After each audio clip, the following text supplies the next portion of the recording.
Assalamualaikum warahmatullahi wabarakatuh. Segala puji hanya bagi Allah Subhanahu wa Ta'ala yang telah melimpahkan nikmat iman, Islam, dan kesehatan kepada kita semua.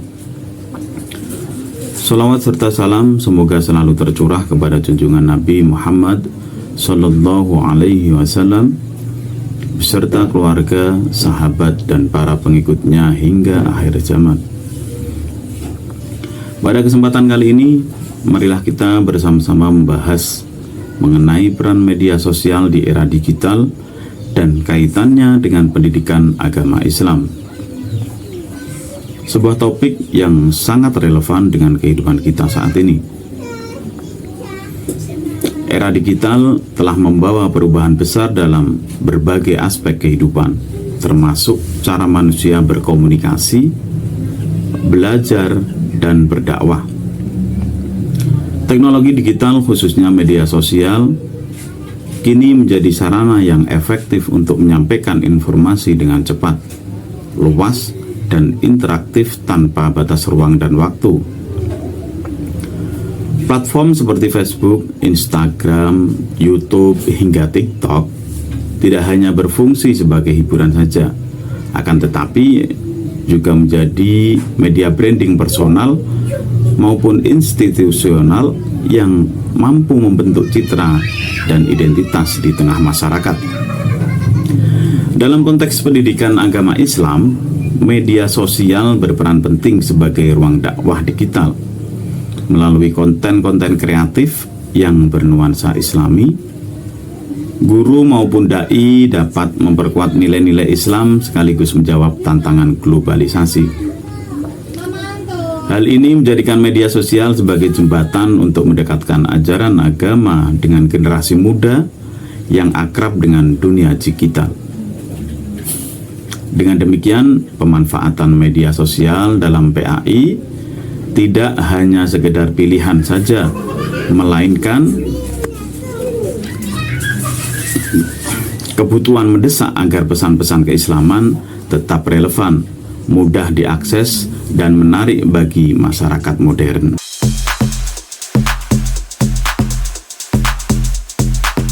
Assalamualaikum warahmatullahi wabarakatuh.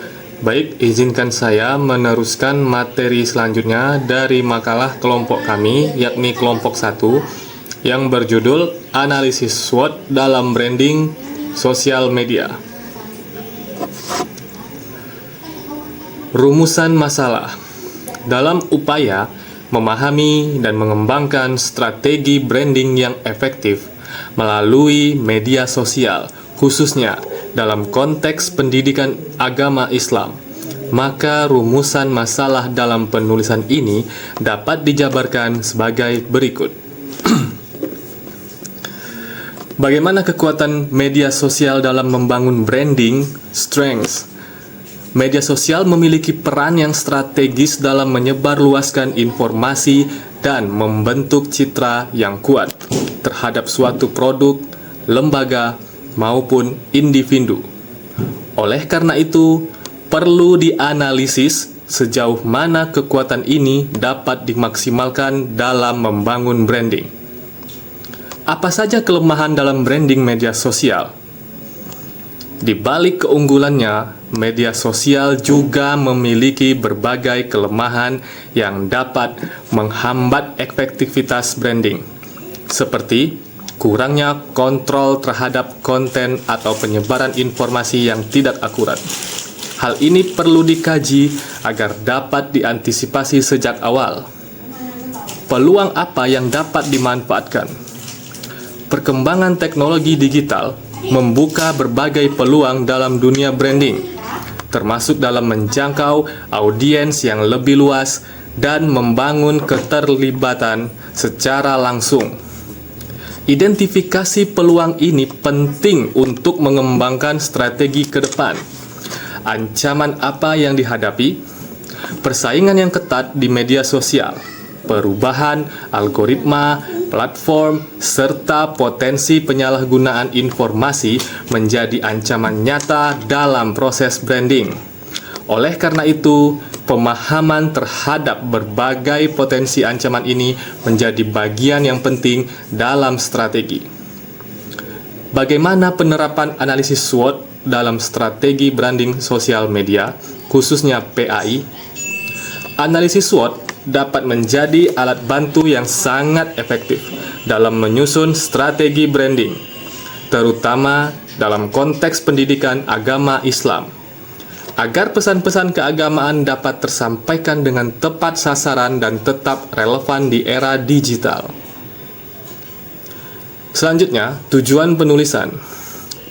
Tujuan dari penulisan ini adalah untuk memberikan pemahaman mendalam tentang bagaimana strategi branding dapat dirancang secara optimal melalui pemanfaatan media sosial. Secara khusus, tujuan penulisan ini adalah untuk mengetahui kekuatan media sosial dalam mendukung branding, pemahaman terhadap kekuatan media sosial, maka diharapkan dapat memberikan gambaran mengenai potensi besar yang bisa digunakan dalam membangun dan menguatkan branding.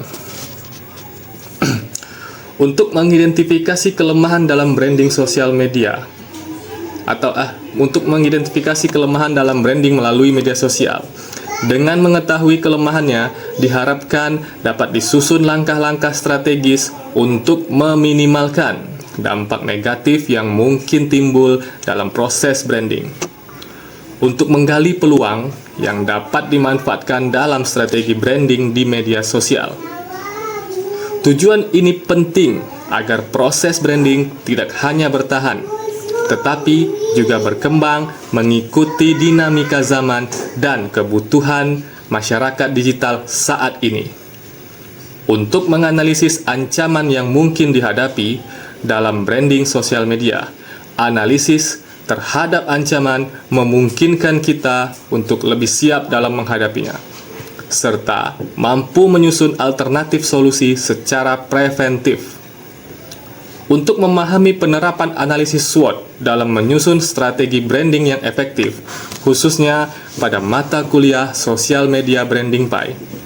Penerapan SWOT dalam konteks PAI akan membantu mahasiswa memahami bagaimana branding keagamaan bisa dikembangkan secara profesional dan sesuai dengan nilai-nilai Islam, serta menjawab tantangan komunikasi di era digital.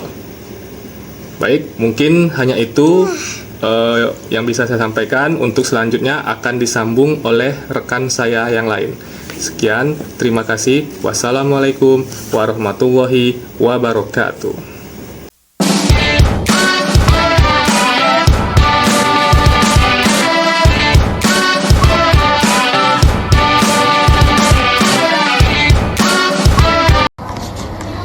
Assalamualaikum warahmatullahi wabarakatuh. Perkenalkan, nama saya Lina Herlina dengan NIM 2381130 317. Di sini saya akan membuat sebuah video penjelasan tentang apa itu branding di sosial media.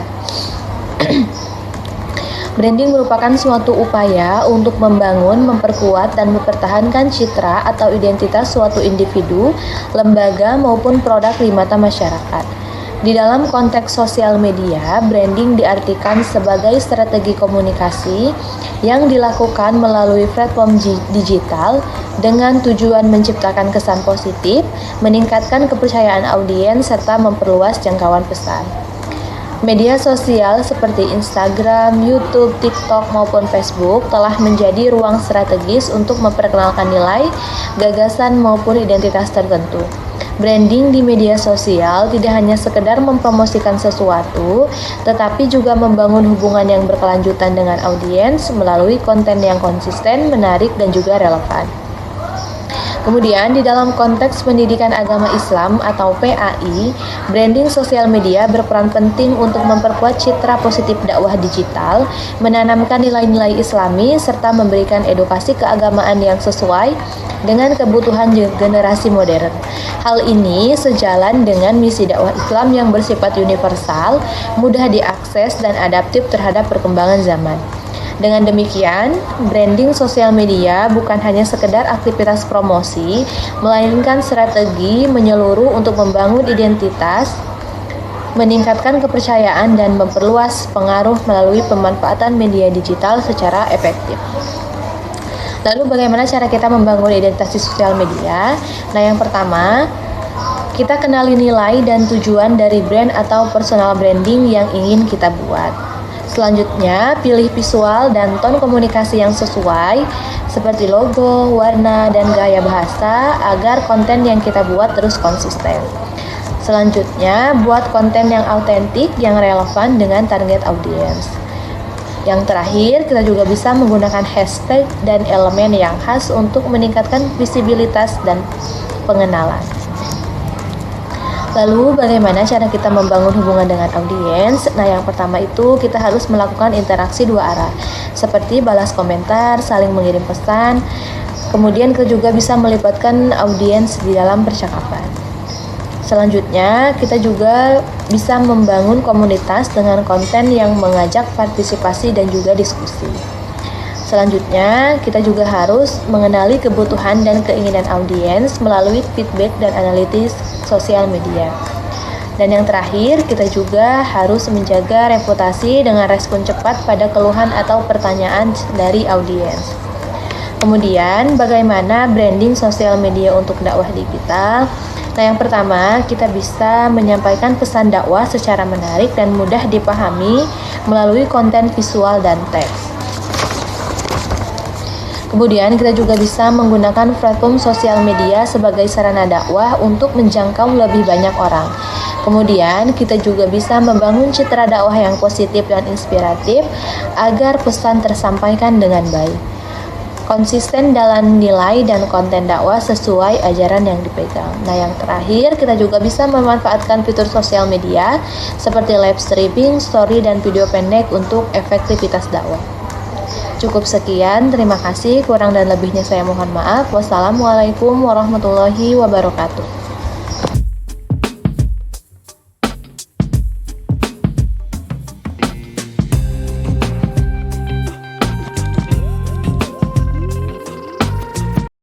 Terima kasih banyak Bu Lina Herlina atas pemaparan yang sangat berwawasan sebelumnya.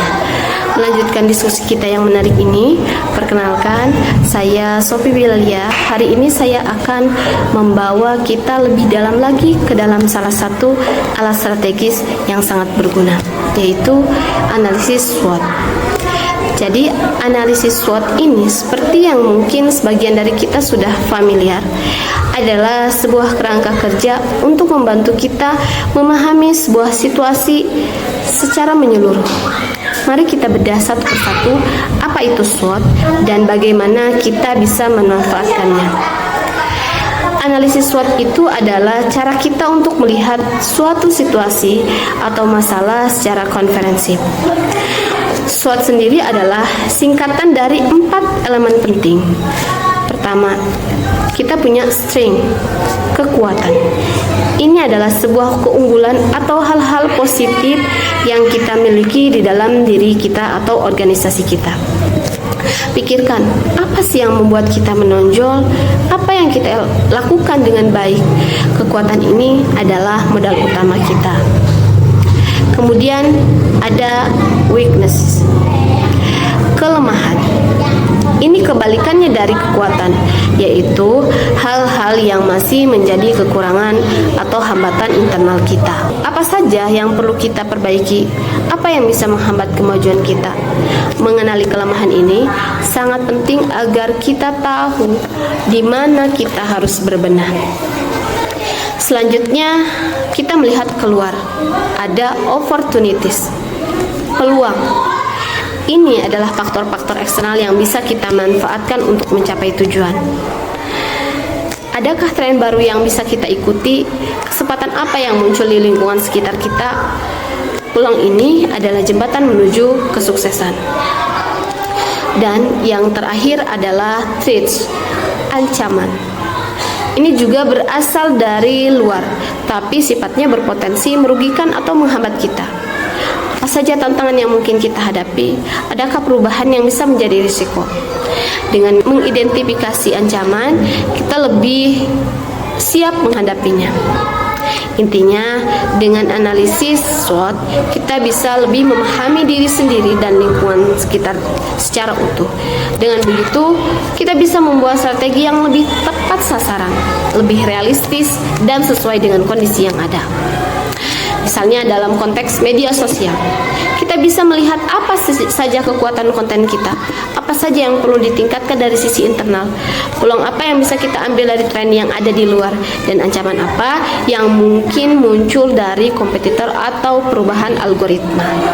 Jadi, analisis SWOT ini sangat berguna untuk membuat kita mengambil keputusan yang lebih baik, baik dalam skala kecil maupun besar. Sekian dari saya, mohon maaf jika ada kekurangan. Untuk penjelasan yang lebih mendalam, saya persilahkan Ibu Sela Wendy Welisa untuk melanjutkan presentasi. Terima kasih.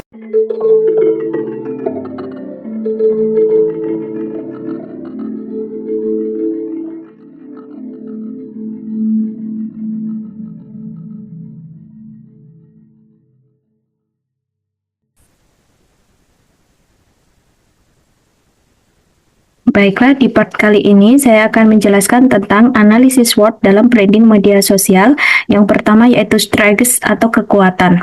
Media sosial memiliki sejumlah kekuatan yang dapat dimanfaatkan dalam branding ataupun media lainnya. Yang pertama yaitu akses luas dan cepat. Informasi dapat tersebar secara instan ke berbagai kalangan tanpa dibatasi ruang dan waktu. Kemudian biaya relatif rendah. Branding melalui media sosial jauh lebih efisien dibandingkan dengan media konvensional. Kemudian yang ketiga yaitu interaktif. Adanya fitur komentar, like, share, dan direct message memungkinkan komunikasi dua arah dengan audiens. Yang keempat yaitu kreativitas tanpa batas. Untuk ini konten bisa dikemas dalam bentuk teks, gambar, video, hingga siaran langsung untuk menarik perhatian audiens. Segmentasi audiens jelas. Tiap platform media sosial memiliki karakteristik pengguna yang dapat menjadi target branding yang tepat. Assalamualaikum warahmatullahi wabarakatuh. Dalam social media branding akan kami jelaskan tentang weakness dan opportunity, ataupun kita dapat terjemahkan sebagai kelemahan dan opportunities, yaitu berupa peluang. Yang pertama, weakness yang dapat kita jelaskan, kita akan membahas tentang masalah algoritma. Di sini kami jelaskan sulit mengikuti perubahan algoritma platform digital sehingga jangkauan konten tidak stabil. Terus yang kedua, kelemahannya adalah konsistensi atau produksi konten belum terjadwal secara rutin, terus menerus, dan mengurangi engagement pengguna. Yang ketiga adalah SDM atau sumber daya manusia. Itu kaitannya dengan keterbatasan jumlah dan kompetensi tim dalam mengelola konten maupun strategi digital. Yang keempat adalah adanya komentar negatif, yaitu kaitannya dengan masih adanya feedback negatif yang bisa mempengaruhi citra. Dan yang kelima dari kelemahan itu adalah kualitas konten. Ini yang sangat penting, kadang kita tidak memperhatikan kualitas konten, yang variasi dan kualitasnya konten kadang belum optimal untuk menarik audiens yang lebih luas. Terus yang kedua tentang opportunities atau peluang. Ada beberapa peluang yang perlu kita maksimalkan. Yang pertama adalah pengguna meningkat. Dapat kami jelaskan adalah jumlah pengguna internet dan media sosial itu terus bertumbuh dan berkembang dan menjadikan pangsa pasar baru sebenarnya. Yang kedua adalah tren digital. yaitu banyaknya tren atau konten seperti short video, live streaming, podcast, dan lain sebagainya yang bisa dimaksimalkan dan dimanfaatkan. Yang ketiga teman-teman tentang kolaborasi, yaitu potensi kerjasama dengan kreator, komunitas, maupun brand untuk memperluas jangkauan pasar yang lebih luas. Peluang yang keempat yaitu iklan berbayar, gini bisa kita maksimalkan tapi resikonya adalah berbayar. Bisa meningkatkan fasilitas melalui ADS dengan segmentasi yang tepat. Dan yang terakhir adalah teknologi IE atau membantu dalam analisis data ataupun otomatisasi konten sehingga personalisasi pengalaman pengguna. Ini yang dapat kami sampaikan dan penjabaran berikutnya kami serahkan pada teman kami. Terima kasih. Selanjutnya adalah threats atau ancaman. Selain peluang, terdapat pula ancaman eksternal yang dapat menghambat branding. Antara lain, yang pertama adalah persaingan ketat. Banyaknya akun dengan tema serupa membuat audiens memiliki banyak pilihan. Kemudian yang kedua, perubahan tren yang cepat. Tren media sosial sangat dinamis sehingga strategi branding bisa cepat ketinggalan. Kemudian yang ketiga, isu privasi dan keamanan data. Kebocoran data atau penyalahgunaan akun dapat merugikan citra. Kemudian yang keempat, fenomena hoax dan konten negatif bisa merusak kepercayaan audiens jika tidak disikapi dengan bijak. Kemudian yang kelima, ketergantungan berlebihan. Jika terlalu bergantung pada media sosial, branding bisa goyah bila platform tersebut mengalami gangguan. Dengan memahami keempat aspek SWOT tersebut, pelaku branding sosial media, khususnya dalam konteks sosial media branding PAI, dapat merancang strategi yang lebih matang. Kekuatan dan peluang dapat dioptimalkan, sementara kelemahan dan ancaman dapat diminimalisir.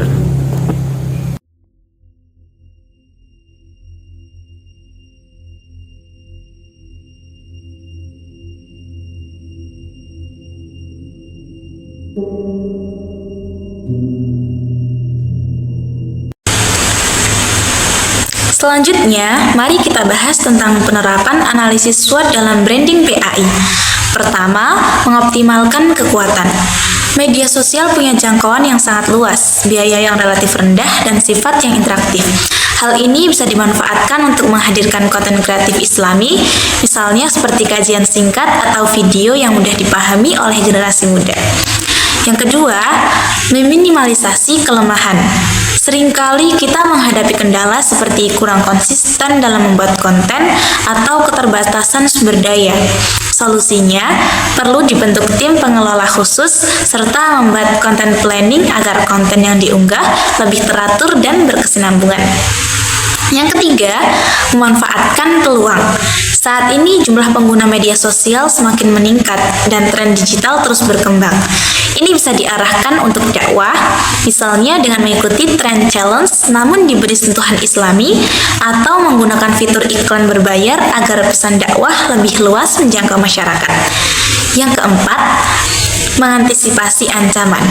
Kita tahu bahwa persaingan konten, hoaks, dan perubahan algoritma adalah hal yang nyata. Maka langkah yang perlu dilakukan adalah menjaga originalitas serta kredibilitas konten dakwah, sehingga tetap relevan sekaligus dipercaya oleh audiens. Dengan begitu, penerapan SWOT ini menjadikan branding PAI di media sosial tidak hanya populer, tapi juga kredibel, edukatif, dan bernilai Islami. Sebagai penutup, kita bisa melihat bahwa penerapan analisis SWOT dalam branding PAI di media sosial memberikan arah yang jelas dan terukur. SWOT membantu kita merancang strategi yang tidak hanya fokus pada popularitas, tetapi juga menjaga agar pesan dakwah tetap kredibel, relevan, dan sesuai dengan kebutuhan masyarakat modern. Media sosial sendiri telah menjadi sarana yang sangat efektif untuk memperkuat nilai-nilai Islam. Dengan pendekatan kreatif sekaligus edukatif, dakwah digital mampu hadir lebih dekat dengan generasi muda dan memberikan warna baru dalam penyampaian ajaran Islam. Namun agar semua itu berjalan dengan baik, dibutuhkan implementasi yang praktis. praktisi PAI perlu meningkatkan literasi digital serta membentuk tim pengelola media sosial yang profesional. Dengan cara inilah branding PAI bisa dijalankan secara konsisten, terarah, dan memberi dampak positif yang nyata. Kesimpulannya, branding PAI melalui media sosial bukan sekedar strategi komunikasi, tetapi juga wujud ikhtiar untuk menghadirkan dakwah Islam yang modern, kreatif, dan tetap berpegang teguh pada nilai-nilai keislaman. Sekian presentasi dari kelompok kami, kurang lebihnya kami mohon maaf. Wassalamualaikum warahmatullahi wabarakatuh.